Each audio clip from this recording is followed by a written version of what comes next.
introduce themselves. Mbere ya kamiti ya kuthurima mathabu ma thirikari cia kaunti ya bunge, Ngabana wa Murang'a Irungu Kang'ata orite thirikari kwethera wingi wa kambũni iria ikathikaga mawatho ma uramati wa maaĩ Kibonia, akiuga wingi wacio to kubotomia motungata kuri mwingi indi ne nginya kukuithia murigo wa kuriba maribi ma iguru ma maaĩ. And I think this country is not only in the water sector.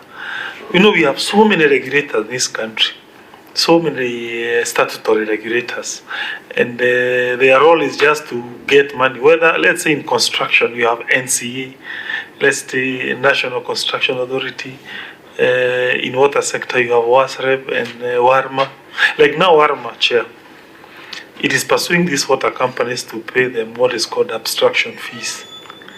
For what? Akioya mubano wa aikari ma kaunti ya Murang'a, Ngabana uyu ugite ona thenge wa aikari gwitungumania kubanda miti niguo kugitira ihumo cia maaĩ. Aikari ya matigunikaga indi no kubinyiririka makiriba maribi ma maaĩ. Many of the companies try to focus more on the physical losses and they disregard the commercial losses. Commercial losses, that's where theft happens. I strongly believe this committee should look at those laws, do away with those regulators and the fees they impose on us.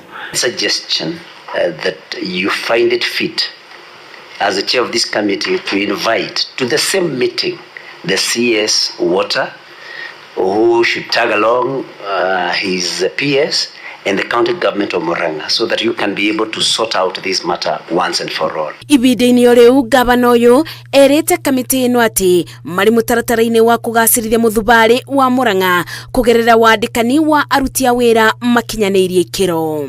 The point is, once that World Bank led KUSI program is done, I suspect municipalities will be more independent. Issues of Geribotera Inoro TV, Jetago Masi, Wadia wa Murithi. December 2019 through Gazette.